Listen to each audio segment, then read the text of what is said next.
Ces arbres calcinés, ces forêts détruites à perte de vue, c'est le triste bilan des derniers incendies de la côte varoise.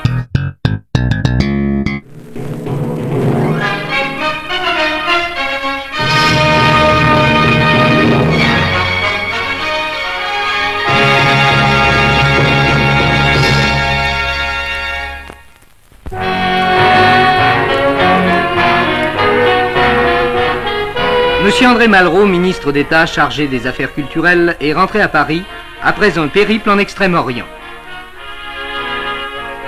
Principales escales au cours de son voyage, New Delhi et Pékin. Reçu personnellement par Mao Tse-tung, Monsieur André Malraux a eu ensuite de longs entretiens avec les dirigeants communistes chinois.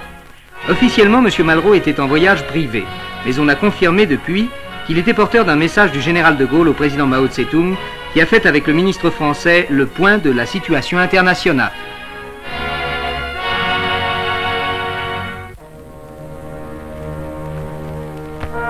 Ces arbres calcinés, ces forêts détruites à perte de vue, c'est le triste bilan des derniers incendies de la côte varoise.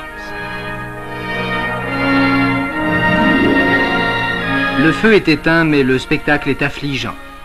Des terrains de camping évacués, des maisons en ruine, 20 000 hectares de pins détruits.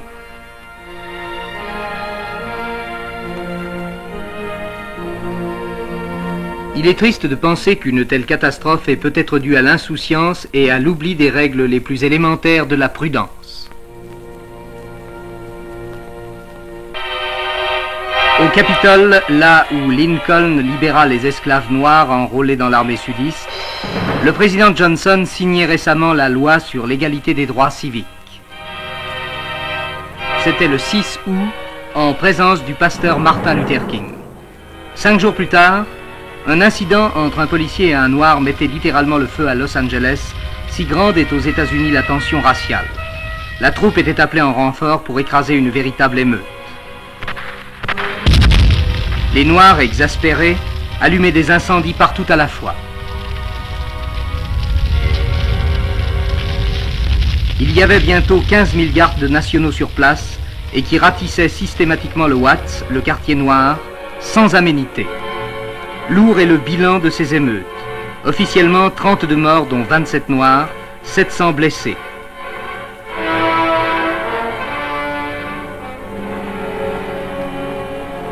La plupart des magasins ne sont plus que ruines et la troupe monte toujours la garde au milieu des décombres.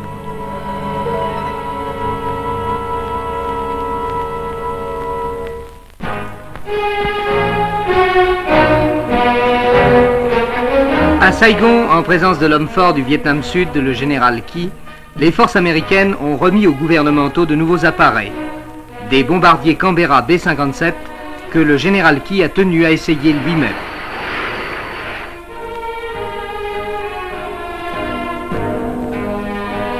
La force ici a pour symbole la puissance du matériel US. De l'autre côté, au Vietnam Nord, c'est autre chose. Le gouvernement de Hanoï galvanise la population en faisant dans des expositions le bilan des dégâts subis à la suite des bombardements.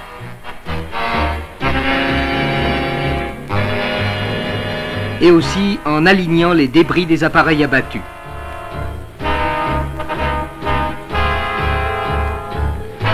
L'escalade a eu pour conséquence une véritable mobilisation permanente de toute la nation, et des femmes en particulier, auxquelles sont fixées 3 responsabilités.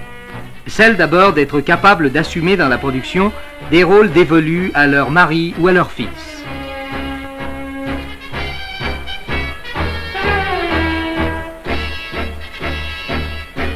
Celle ensuite d'assurer tous les soins que peut réclamer leur famille. Celle enfin d'être prête elle-même en dernier ressort au combat.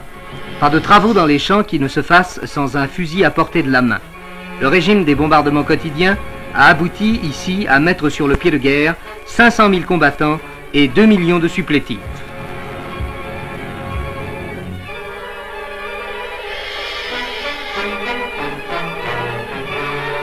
Régulièrement, dans le moindre village, femmes et hommes s'entraînent à un combat qui apparemment vise un ennemi qui ne viendrait pas seulement du ciel.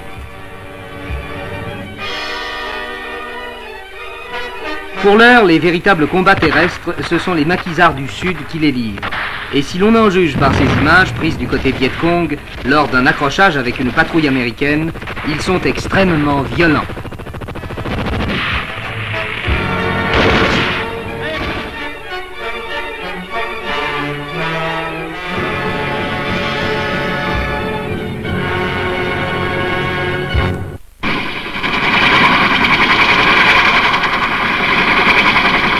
« 2500 chasseurs alpins ont participé à l'opération Gentiane IV dans les sites grandioses de la Haute-Tarentaise et de la Haute-Maurienne. Leur but, atteindre les sommets, dépassant parfois 3500 mètres, dans les plus brefs délais. Les chasseurs alpins, à cette occasion, ont fait la preuve que la haute montagne pouvait être à la portée des débutants, à condition qu'ils soient bien encadrés. Les itinéraires avaient été tracés en effet par des montagnards aguerris qui leur avaient ainsi ouvert la voie.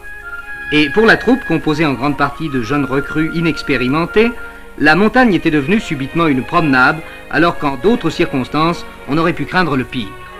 Les militaires ont donc donné le ton, et leur réussite pourrait d'ores et déjà inciter les touristes à bivouaquer à leur tour en haute montagne, jugée, à tort, inaccessible.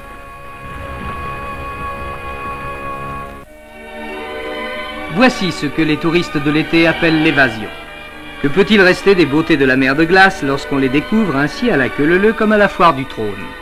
Au lieu de profiter du plaisir des mois creux, de l'étalement des vacances, on continue de jouer les moutons de Panurge. Voilà le triste défilé. Il ne serait pas plus mal dans le métro aux heures de pointe. En revanche, rien n'arrête ceux qui veulent éviter la cohue. Les skieurs, les vrais, les sportifs qui détestent les pistes encombrées, pratiquent désormais les sports d'hiver en plein été. Évidemment, en cette saison, les champs de neige sont haut perchés. Pour les atteindre, il faut monter au glacier des Grands Montets à plus de 3000 mètres.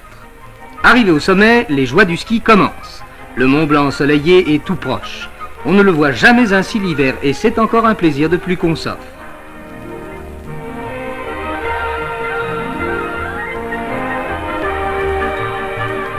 Pas besoin de passe-montagne, pas plus que de moufles fourrés. Mieux même, si le ciel est bleu, profitons-en. Spectacle peu courant lorsqu'on est dans la neige, mais bien agréable tout de même. Et c'est maintenant l'ivresse de la descente.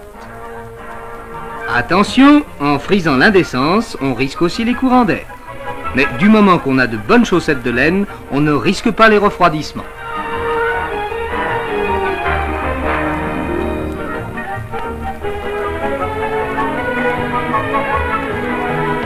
Mais, au fait, où vont-ils donc maintenant?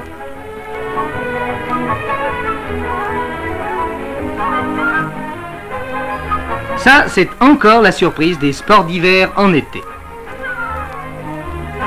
Regardez.